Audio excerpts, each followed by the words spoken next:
if I told you that the Nigerian Civil War, also known as the Biafran War, was a proxy war between Britain, the Soviet Union, France, China, and the United States? Pay close attention as I tell you the role they each played. You won't want to miss the last part. Britain was the former colonial power of Nigeria and had strong ties with the Nigerian government. Britain also had a stake in the oil industry in the Niger Delta, which was the main source of revenue for Nigeria. Britain provided military and diplomatic support to Nigeria, hoping to preserve its unity and influence in the region. The Soviet Union was a rival of Britain and the West and sought to expand its influence in Africa. The Soviet Union also saw Nigeria as a potential ally in the non-aligned movement and a counterweight to China. The Soviet Union supplied Nigeria with weapons and aircraft, which gave it an edge over Biafra. France was a competitor of Britain and the West and wanted to challenge their dominance in Africa. France also had economic interests in the oil-rich Biafra and sympathized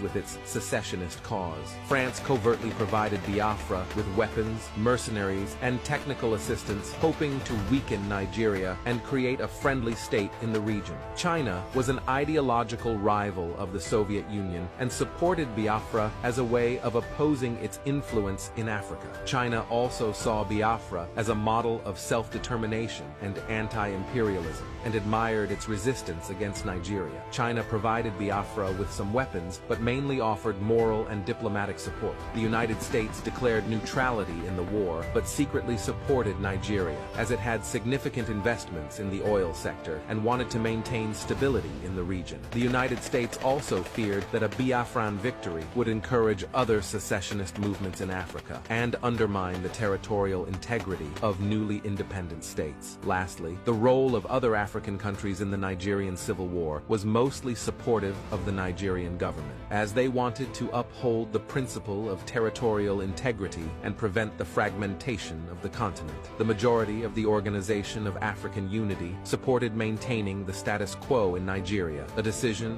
which was then replicated in the United Nations. However, some African countries such as Tanzania, Zambia, Gabon, Ivory Coast, and Ghana recognized Biafra as an independent state and provided diplomatic and humanitarian assistance to the secessionists. These countries were motivated by various factors, such as ethnic solidarity, anti-imperialism, regional rivalry, or personal sympathy. The role of other African countries in the Nigerian Civil War was therefore complex and diverse and reflected the different perspectives and interests of the continent. The Nigerian Civil War was not just a war between Nigerian brothers and sisters who fought for different visions of their nation, but also a proxy war between foreign powers for their interests.